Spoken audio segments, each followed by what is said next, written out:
All right, so welcome to our 8th week, and today we will talk about managing processes. This is a very important subject for a system administrator. The good news is that this lesson is not as long as some of the other ones, all right? So there's already some hope for tonight. What do you think is the difference between a program and a process? What's the difference between a program and a process?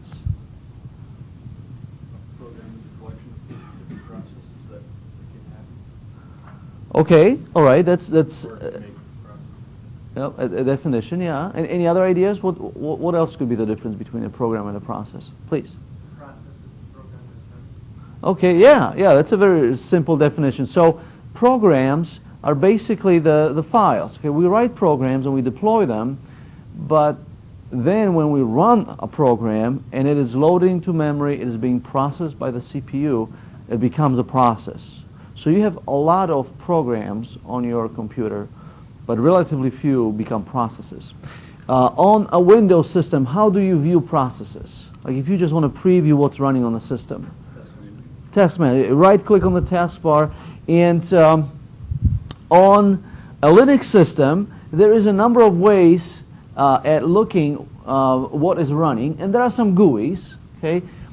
But I want to share with you some of the command line pieces, because when you are attached remotely to a system, and that's typically how you will attach when you get a phone call or a page that the system is not running well, you quickly are going to attach via some kind of a command line terminal. The command to use is top. Top is going to aggregate a number of different commands together automatically for us, okay? As you can see, the top command gives us live feedback. It's going to change as processes are changing, and we have a few columns here, starting from PID. Anybody remembers what PID stands for? P-I-D? What does that stand for?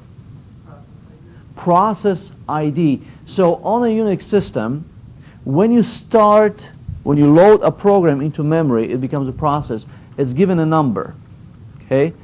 Not unlike license plates on cars, okay, or a license number on your driver license, or your social security number. Right? We're all numbers at the end of the day for somebody, even for GRCC. You are a student number. So for a Unix kernel, all of these are numbers. And if you want to send a signal to a program, and we would do that for multiple reasons, we would use those numbers to communicate with the process. So that's PID, process ID. Then we have the user who is actually running the process. Then we have the priority, okay, the priority of the process. The priority is calculated by the kernel. Okay, so the kernel is going to set priority. We can make suggestions, but the kernel actually calculates the priority. So we cannot manipulate the PR, the priority number. We can manipulate the nice number, the next column, the fourth one, the NI. The nice value can be set on already running process with a renice command, or it can be set with the command called nice as you're starting the program. And the nicer the level, the higher the nice value, the nicer the process, and it's going to be more friendly with the environment. It's a nice process. And because of that, it's going to get fewer and fewer CPU cycles. So if you want your program to run faster, you make it less nice. Okay? And then it's less nice to the environment. It's going to draw more CPU cycles. It'll get done faster. Okay. Yeah, other programs get angry when you're not nice. That's right. So, but that's what it is, nice. And notice that at the very top we have -1 nice level for the X. What's the X? Anybody remembers what X is? The GUI, yeah. So the X Windows Server is the X, and it has just a little bit higher priority than other processes, because as you use Firefox or as you use other programs on the desktop, it's really important that the desktop is healthy, that it can do whatever refreshes it needs to do. Okay, then we have virtual memory, we have resident memory, shared memory, and so these are columns that tell us more about what the program is doing in memory. Then we have the status field. Okay, in the status field, you will see S for sleep, R for running, or Z for zombie. Okay, so and that comes from sort of the sense of humor that the open source developers have. So most processes are sleeping. Okay, they are in memory, but perhaps they're not executing any code that needs to be calculated, so they're sleeping. Our top is running. Now, a zombie would be a process, okay, which is not taking up any resources, so it's not consuming CPU, it's not drawing on more memory. Basically, a zombie process is a process where the parent process has not yet cleared that PID, that process ID, but basically the zombie process is done working. Okay? A lot of times, a zombie process would be a process that is not exiting properly. It's not consuming resources, but it's not executing.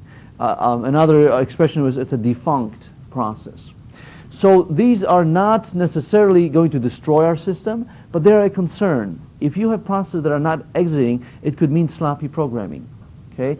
And this is how it's done. There's an exit function in the code, and the exit function calls some kind of a loop back, and then the loop calls exit function, but then there's an if statement there that does not let it exit. It's called back somewhere else. Okay? And so then it's going to stay in a zombie process. Sometimes we have another expression which does not have its own code. Okay? We call some processes rogue. And rogue process means it's out of control, it's not doing what it's supposed to be doing. Okay?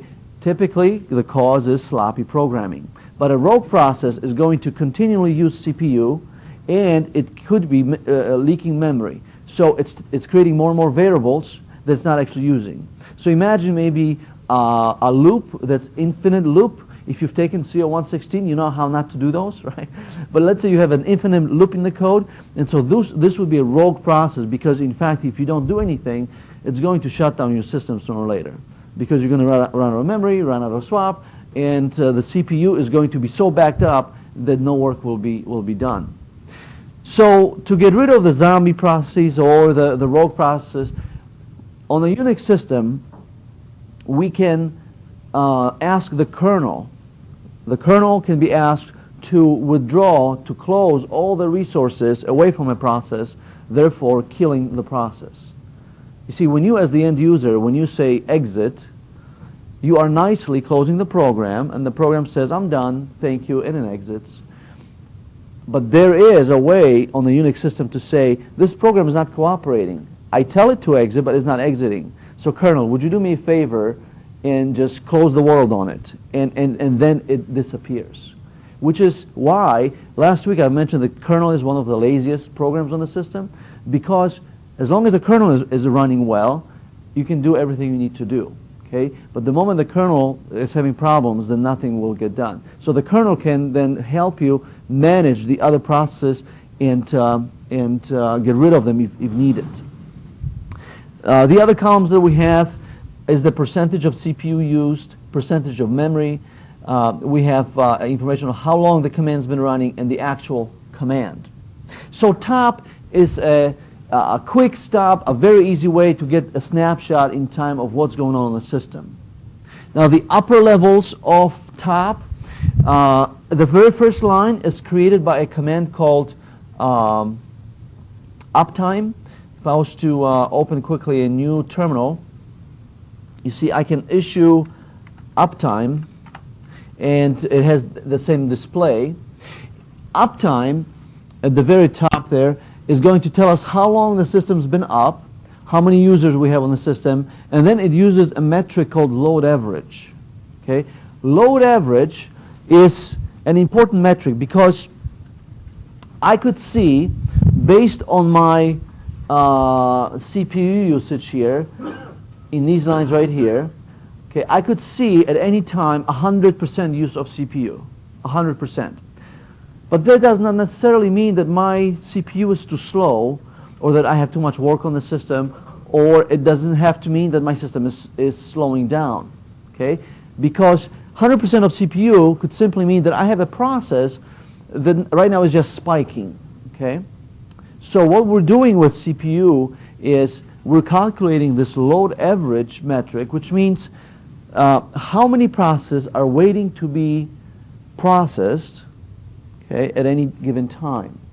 So if you have a single CPU on the system, a single core, and you have load average of 1, it means that continually your CPU is doing work. It's used at 100% all the time. So load average of 1 when you have a single CPU is okay because you're busy. If you have single CPU but load average is 2, then you're in trouble, because that means that there's always 2 processes waiting to be calculated, and that's not good because that creates a queue, which likely means that someone is waiting and the system is not responding as quickly as it should. I've seen systems to be 20, 30, 40, 80 load average, okay, which means that there's something seriously wrong.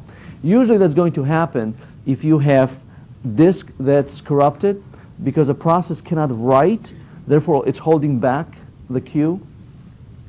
There's usually, when you see 80 load average, it means there's something seriously wrong on the system.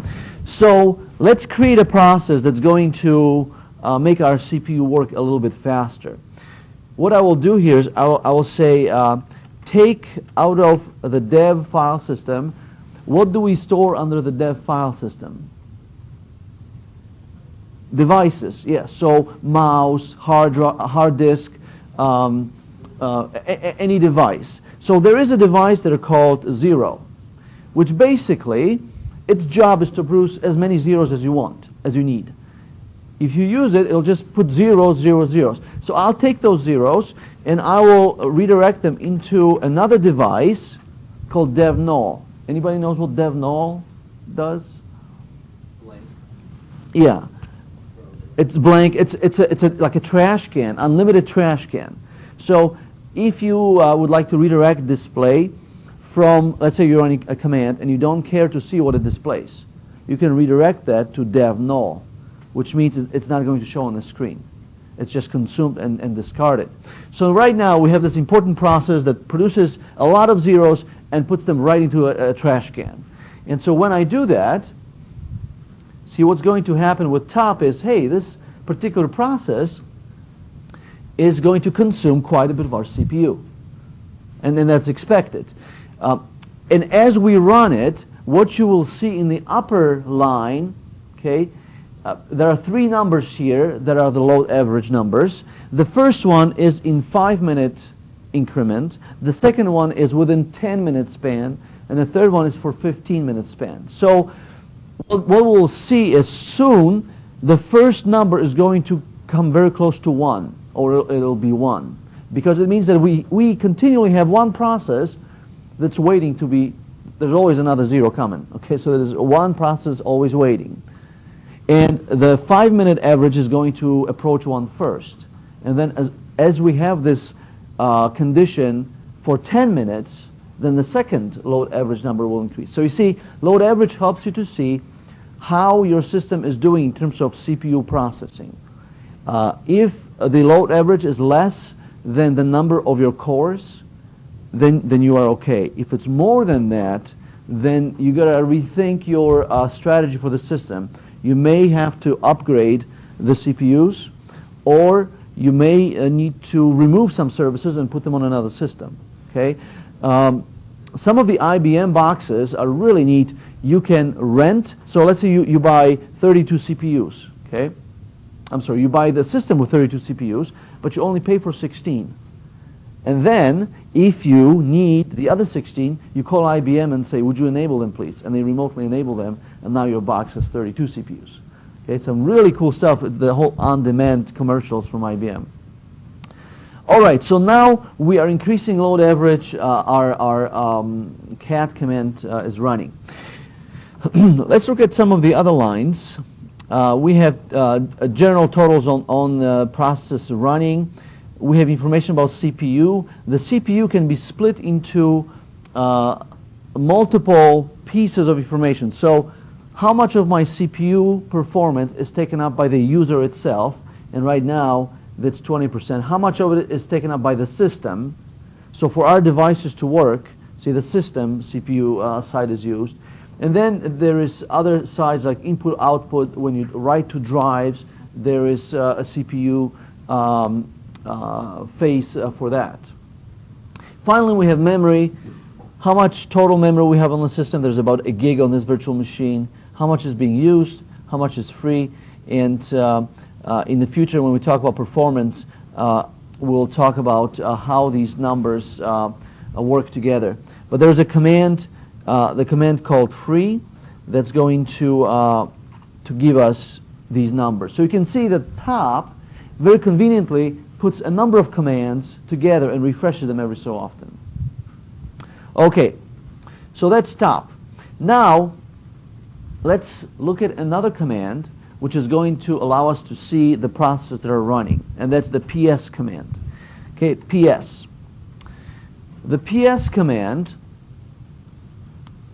is going to be very, very flexible, and you can include the PS command in your shell scripts, right? So if you want to have a shell script that tells you, or maybe saves data every hour to tell you how many processes you're running on the system, you can use PS for that. Or maybe you're running a Tomcat, a Java application, and Tomcat could start maybe 200-300 processes at a time. You want to track how this changes so you have better understanding of the application. You would use the PS command to do that. PS all by itself is going to show you just your processes. So right now on the screen we can see what it is that we started in the current terminal. Well, most of the time we want to know what is running on the system altogether. So to do that, we would use PS-EF. -E is here for all processes that are running on the system, and then F for long display. So when I press enter now, you can see that I have a nice display of many different processes, and I can see some of the daemons that are running. I can see the applets that are part of the GUI. I can see processes for other users, like that one right here, SMMSP is a user that's running the queue for SendMail. So with PS-EF, what command could I use to find my cat command? What can I do here to actually locate my cat command? PS-EF by itself would have many, many lines of display. How can I search through those lines? Pipe it to more. Okay, so when I pipe it to more, which is okay, I'm going to see one screen at a time, and then I can press the space bar to see the next screen. Okay, but that's really not searching through it, it's just paging through it, right? Go ahead. Use grep. All right, so let's do that. So we'll pipe it to grep instead, and I can look for cat, right? Great. So now, everywhere there's cat in a command, it displays it, right? So let's maybe use grep, and at this point we can use an empty line afterwards, and so that narrows it down a little bit. What can I use in order to skip the second process? Because you see, PS tells me everything that's running, so while I'm running my grep, it is in the table of processes. So that's why it's being displayed. Immediately when the display is over, grep exits, right, the PS command. So how can I skip that second line? Anything I can do not to have that display? Say it again? Exclude grep. Yeah, how would I do that? Okay. A wildcard? All right, so With grep, what I can do is I can say grep dash v. Dash v means, because now our display it only has 2 lines, so we are taking this display now, piping it to grep, and we're saying exclude a certain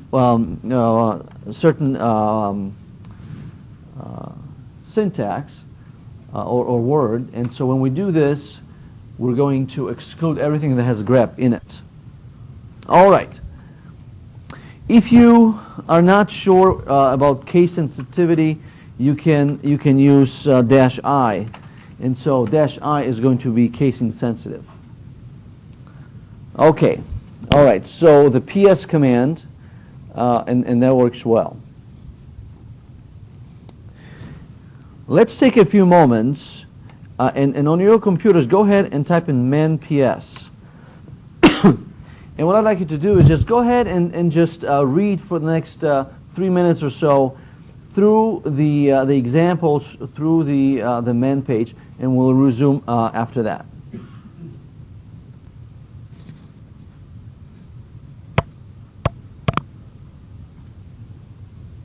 So in the main page here, under examples, you can experiment with those, and so that's really nice. The man pages are really the quickest way to learn about commands. So there's a little bit of a skill to reading man pages because there's so many parameters, right? So you just want to read in general what it is and then use one parameter at a time. PS command is tricky that way because without the right combination of the parameters, you will not see what the other ones are doing. For example, when you run PS, PS-EF, that gives you sort of the basic full display. And so those are best to use together and then add an X or add some of the other parameters. Okay, so now that we talked about the PS command, let's go back a little bit, and for this part, I'll use some of these slides. Let's talk about the processes themselves, and in addition to discussing PID, let's talk about PPID. Okay, so PPID shows up when we start looking at process with the PS command. Right? Here is the process ID, and here is the PPID. What does PPID stand for? Yeah, parent process ID. So when we talk about process, there's this relationship of parent process and a child process. If you discontinue the parent process, the child process exits as well. All right, so there's a relationship of environments there. So this is how processes are created. We start with process number 1, which has process ID of 134. Okay, that process was created by another process with process ID 56. Maybe that's the bash shell that logged in, and that's the bash shell that the user is operating. The program they are starting is going to have a new process ID of 134. Maybe it's a shell script. And now the shell script is going to run 2 different processes. And they are going to receive new IDs, 291 and 348. But what's common between them is the parent process is still 134. So that relationship between child process and parent process exists. As you look at the display here of parent process IDs, the PPID and PID, you'll notice that the parent oftentimes has many different children. Okay, if you are, for example, the init process, okay, you are going to, which is number 1, as we scroll down, you are going to be a parent for many different processes, because in the initialization process, init is going to start many different things. Therefore, it becomes the parent. So if you kill the init, okay, you're going to kill most of your processes, and the box is going to shut down. So that's that's an important parent process. So let's move this along. this is the relationship then between the init daemon, other daemons like SSHD for example, or maybe the consoles that are started, and then the user logging in, bash shell being the parent process for all the other processes that you're running. So if you kill, because kill is the program that we use, kill is a command that we use to discontinue process. If you kill the bash that you are running, which you're allowed to do, then you'll exit yourself and all the programs that you're running will stop as well, right? So kill is we're going to use it very carefully. All right, so that's a nice graphic. PS command, we went over. The EF combination gives us a nice full display of the information. We have a number of states. So at this point, let's demonstrate how the nice values run. In order for me to demonstrate that, let's start another dev 0 to dev null process.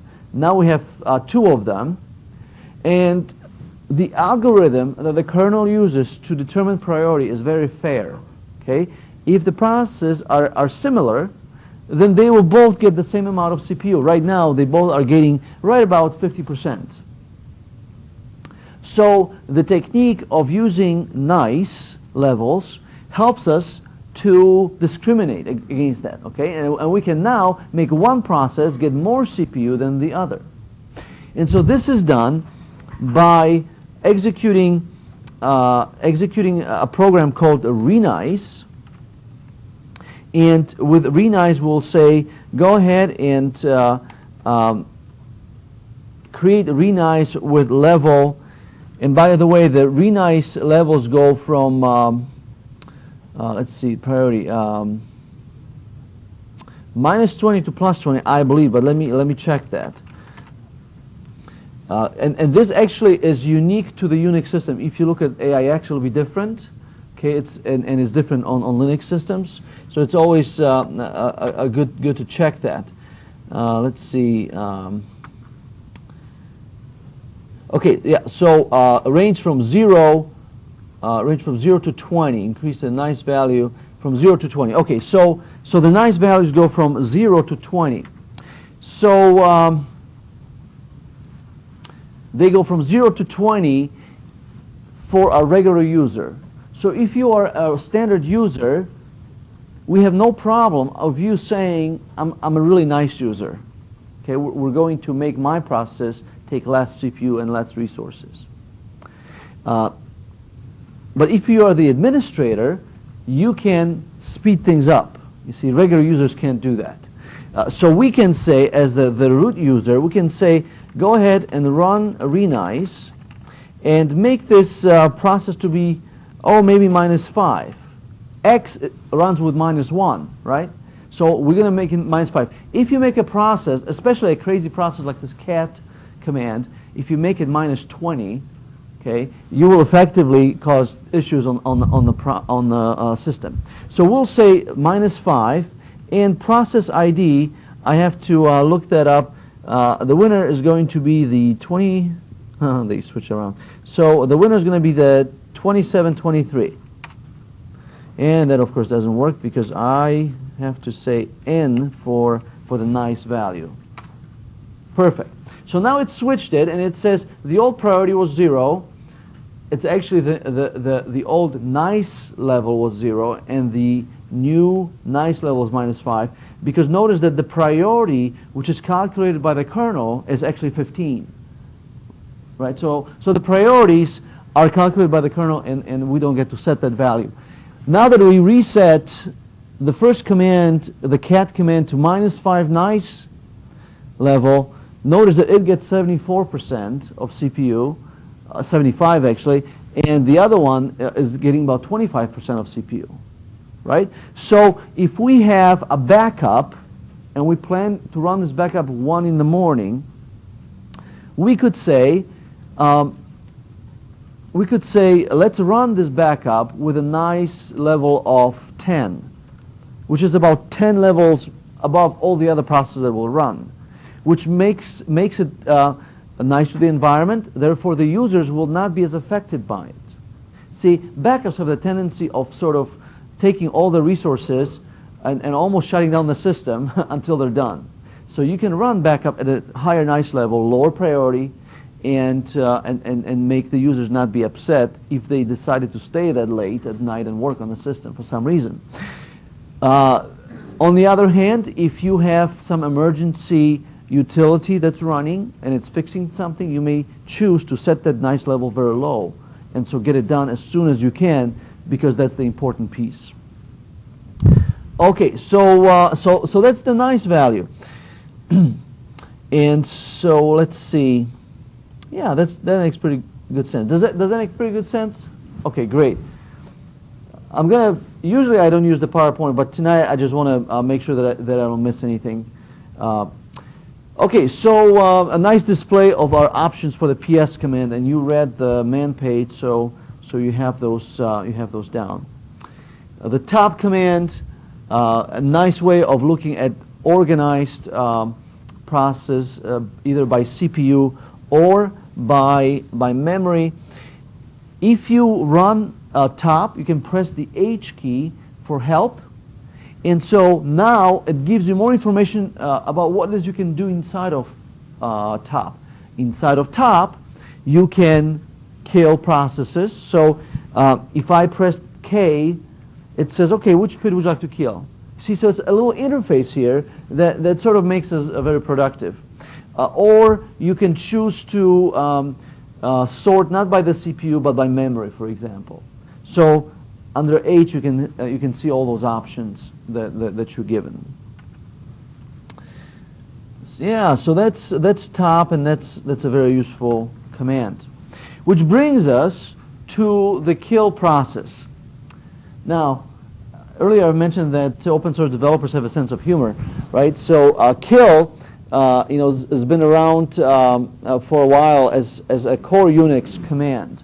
So we use the expression that we fork a process, means you create a new process, but we kill processes.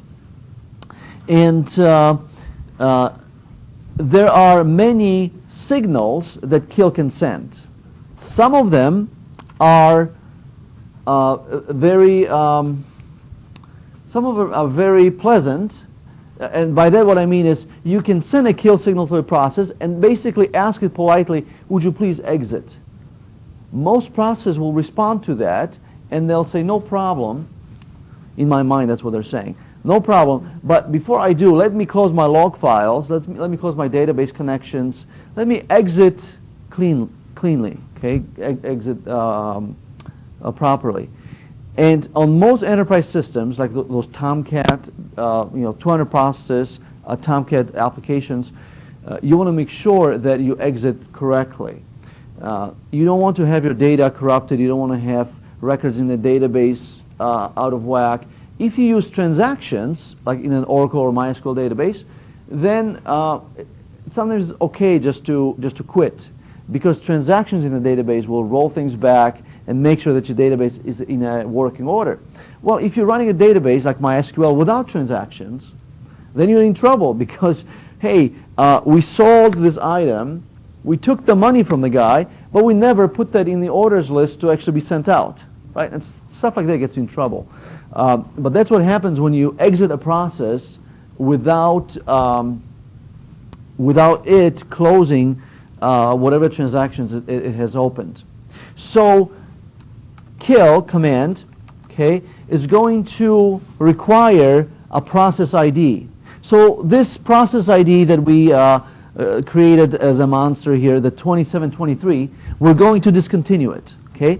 And so I can simply type in 2723, and I will send signal 15.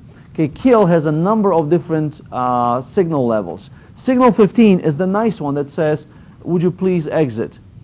And it works on processes that are programmed well and ones that are responding well. And so when I do that, you should see here this process disappearing, and so it goes away. But notice that it took it a little bit of time, because it basically responded through its own programming lines to exit. Now, sometimes the process is not going to want to exit because maybe it is in an infinite loop. Or maybe the programmers didn't think something through, and in the exit subroutine, they ended up putting an if statement that says, if this condition exists, then take me back to the program. And so now the program isn't exiting. And when that happens, you see, you have to reach out to the kernel and say, I have asked nicely, the program didn't discontinue. So would you please help? And that help arrives with the use of -9. So this is a non-default signal. It's -9 means we're going to starve the process of resources, and the process is going to exit. And so 2582, which is our cat process, okay, it's going to exit with a -9 option. So some of the most commonly used signals that are sent by kill would be 15, the default one, 9, which is the force kill, and then there are other ones. For example, -1 would be often used with log rotate.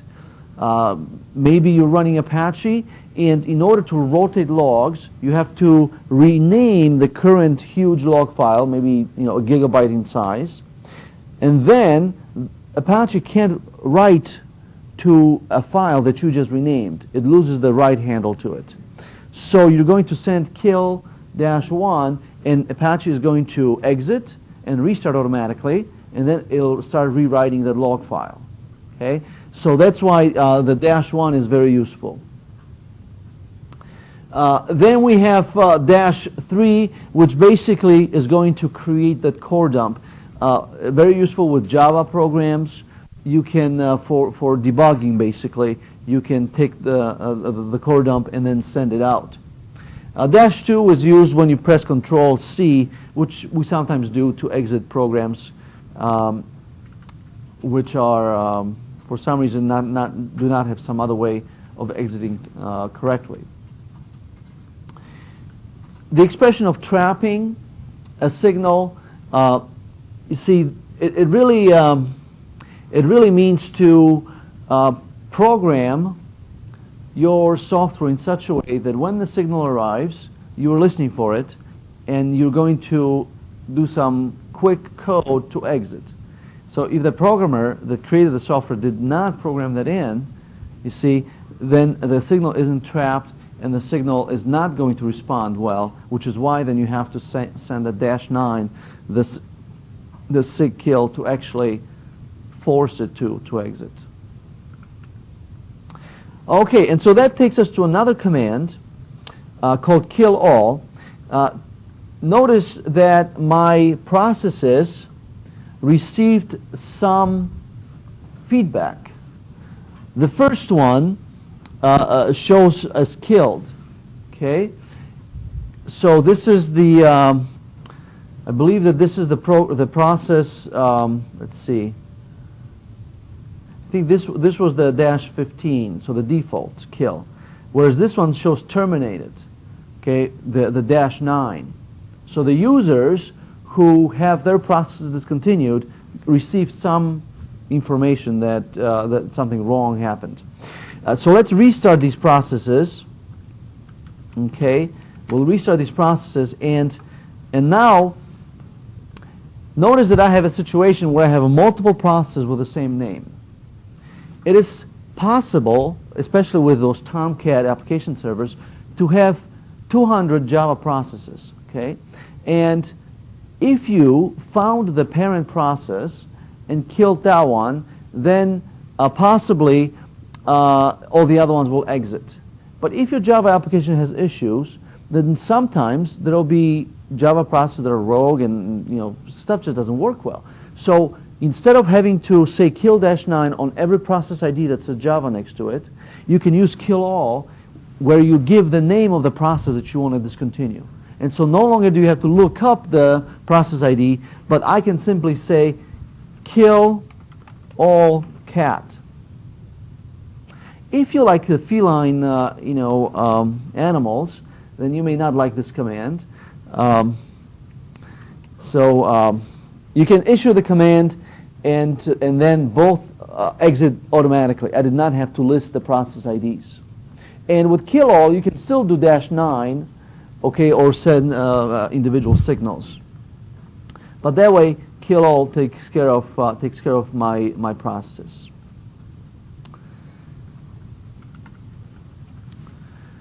All right, so this takes us to a little theory shot here, that there are 3 types of processes.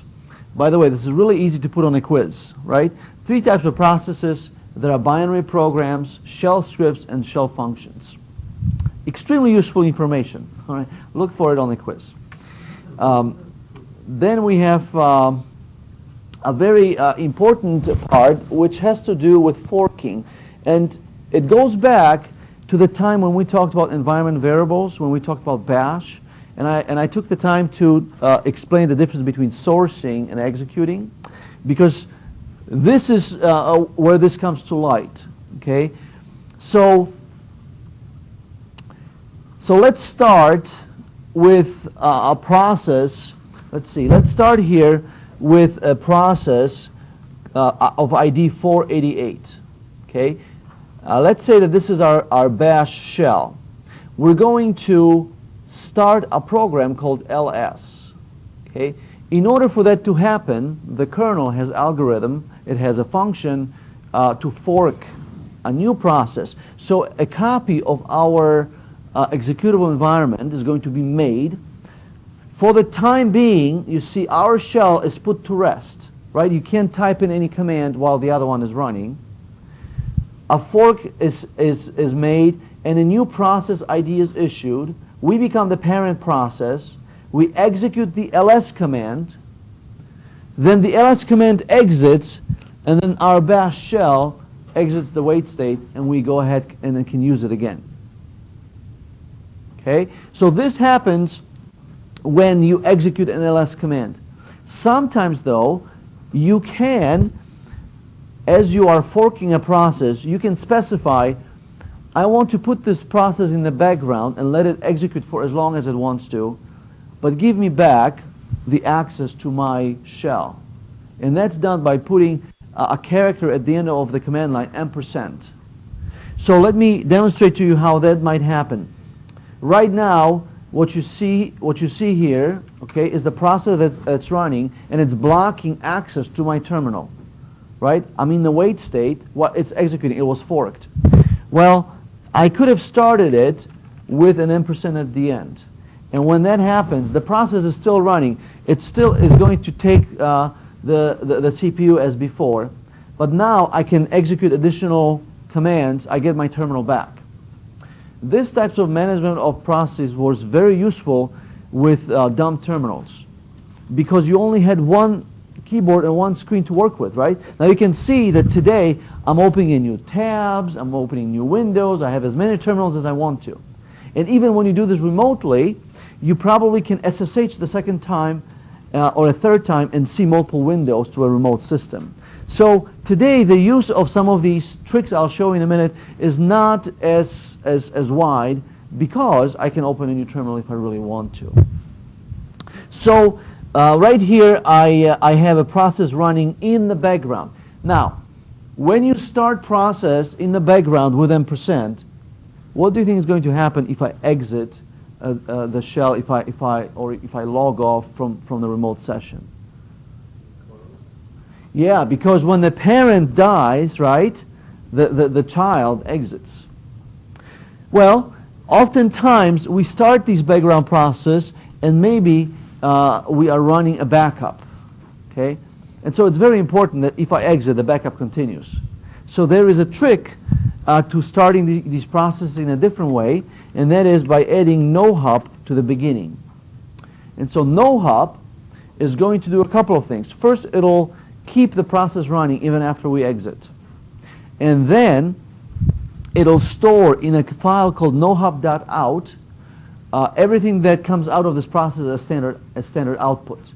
So right now, when I am running this process in the background, if it has some standard output, it's going to show on my terminal. It'll actually mingle with the text that I'm typing in. So to store it in a file so that you can preview it later on. Were there any errors? What did the backup spit out? If you didn't capture that into log files to redirection, it would be in a no-hop file. Okay, so it's a very useful function. Okay, yeah, so that way we can put something in the background. Now that it's running in the background, let's go ahead and talk about something called jobs. Okay, jobs. Right now, there are no jobs. All right, unlike in the Linux industry. All right, right now there are no jobs on my system, and so I could start a new job by simply saying, go ahead and run my cat command. The cat command is running. So I forgot to put it in the background as I started it. Okay, not the end of the world. What you can do is you can press Control-Z. Control-Z will stop the process. It doesn't restart it. It doesn't exit it. It just pauses it.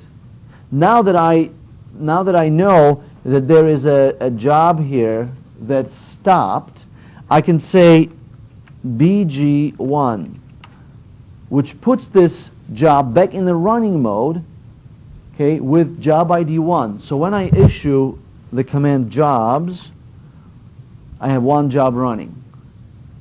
And if you have a dumb terminal, this is, the best thing ever, because you get to do many things, and you get to, like in a Firefox with tabs, right? You get to switch between the jobs that you're doing. Again, not as exciting today when you can just open a new terminal and basically have it there. So now, how do I get back into this program? Well, I can use the fg command, and that brings that command back.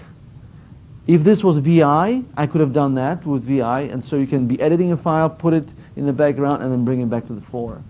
All right, and so jobs would give us the fg command, puts it in the foreground, bg in the background, Control-Z will pause it. All right, that's good information, and so that's pretty much what what a couple of these slides are going to talk about. Process priorities. All right, this is helpful. We start from -20, go to +90 with the nice value, right? No, I'm sorry. This is yeah. So this is the nice value. Again, before running the renice command, make sure to check the man pages on the system that you're running it on, because I have gotten bitten. I was on an older Unix system, and I issued the wrong numbers. Okay, so stuff doesn't work well when you issue the wrong nice values. You end up slowing things down when you expect it to speed them up, or the other way around. But on our Fedora system, we go from -20 to +19. All right. So this takes us to the next important topic, and that is, what if I would like to run a command, but I don't want to be present there to type it in, okay, like a backup, all right? There are two ways of running schedulers on the system. So there are two daemons that are running in the background that allow you to schedule things. On the Windows system, there is a task scheduler, right? So a similar idea, and the two systems that we can use, one is called cron, and you see the cron-d process, the cron daemon. That's a process and a scheduling system that can be used for recurring processes, recurring maintenance. If you want to do something every day at 1, or every month, or every Monday, that's the kind of scheduler. The other one is called ATD, and it's the 1324, the ATD, and the command is simply @. So you can say at now plus 4 days, and then provide the command that you want to execute. So it'll execute it exactly on the date that you specify one time, right? So that's useful maybe with saying, reboot my system tomorrow night. Maybe it's Friday and you're okay with rebooting it on Saturday. You can use the @ command. Because we don't use @ as often, you can probably tell that the recurring maintenance is more common. Because we don't use @ as often, we sort of forget it as administrators, which is why I end up using cron for stuff I should not be using it for. So I will schedule, okay, reboot the system every day at 1, hoping that it'll reboot it tomorrow, and I'll remember to log in and disable that cron job. Well, then it reboots it every day until I figure out that that's actually the case. But yeah, so AT is not used as often, but it's there, and we can look at it. So let's look at cron. How do I check if my user has any cron entries? You see, cron works at different levels. There is a scheduler for the system itself. There is then a scheduler that can accept customized scripts. And then there is a system that we as users, including root, can have individually. So let's give this a try. We'll say cron tab. So cron tab is the command that we'll use to interact with our own table scheduler. Cron tab -L would have listed all the commands that we have scheduled.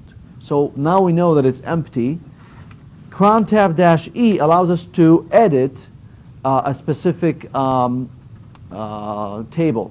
So I'm getting this error. It's not a big deal. I think I've messed with VI earlier in the course, so I'll fix it by setting the correct editor environment variable.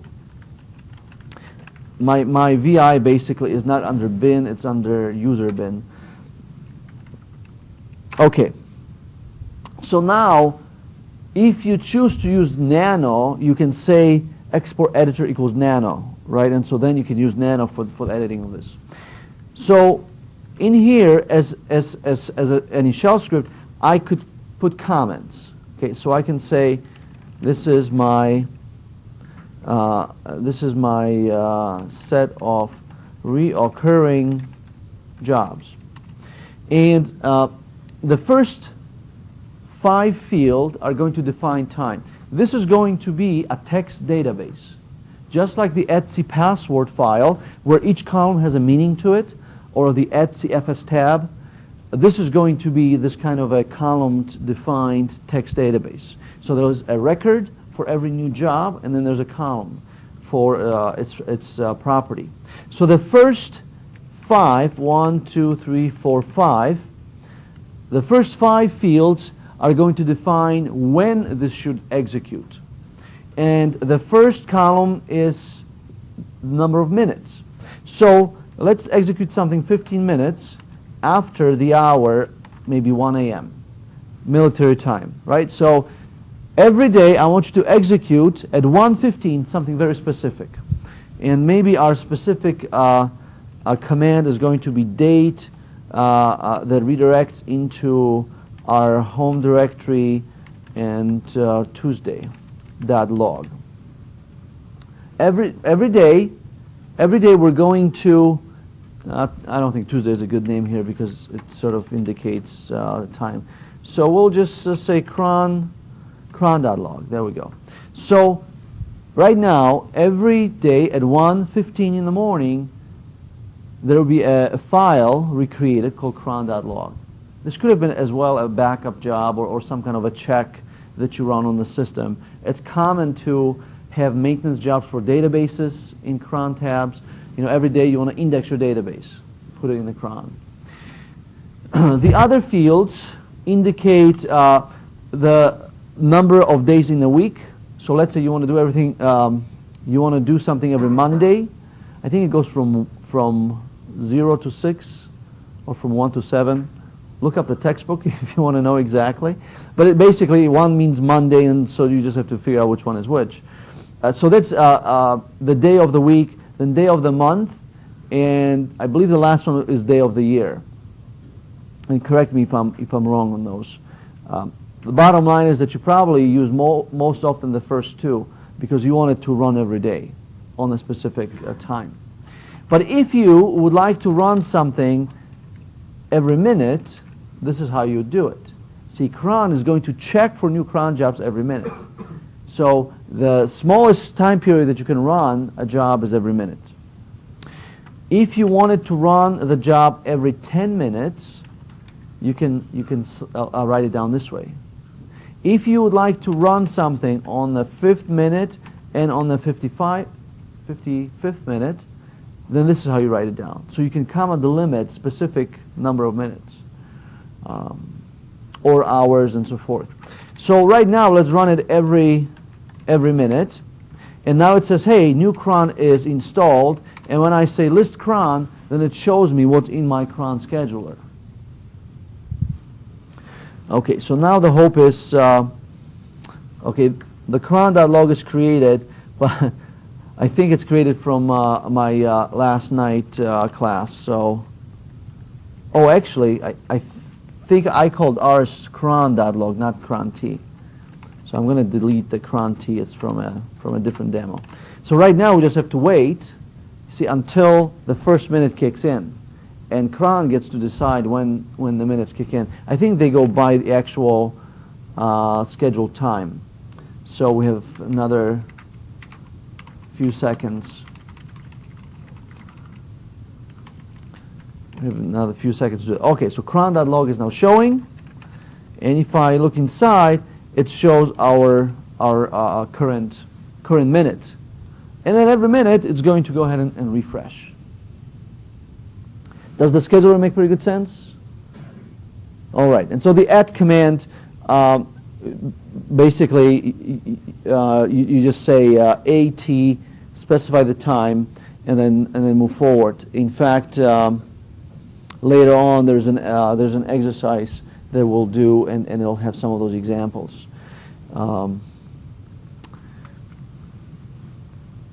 So the at command would have a queue, right? The more events you schedule, then the queue is created, and so then you can preview the queue. Here are some of the examples of how you can use syntax. I love this one, at tea time, right? But you can say at now plus and then number of days or hours or minutes. That's fairly useful, you know. At now plus 10 minutes, shut down the system. Of course, the shutdown command itself, you can say shutdown -h for halt, for example, and then you provide the time. So if you want to shut down immediately, you say shutdown -h now. So this command has a scheduler already in it. But with at, you can schedule all the other commands as well. And of course, as anything on a Unix system, you can set granular access. So can this user even use the at command?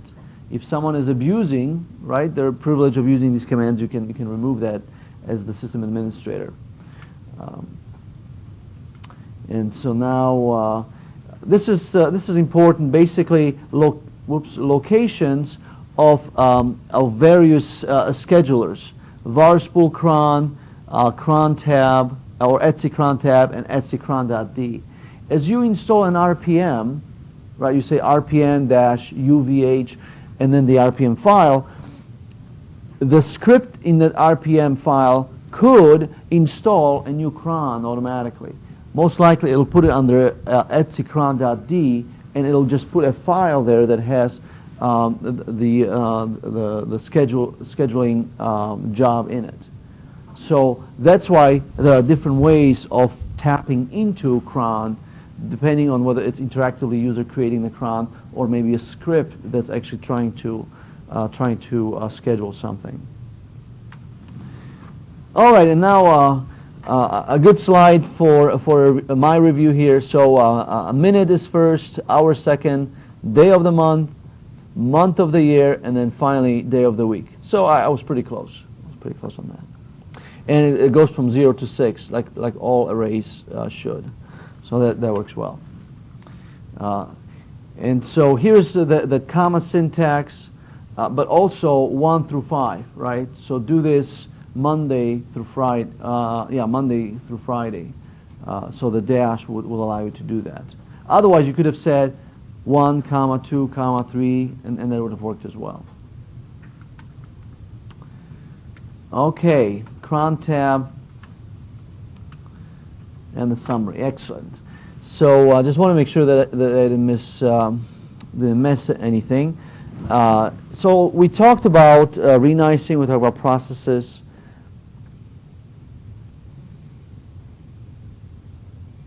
And the no hub, and that looks great. Okay, so at this point, I'm going to pause or actually stop the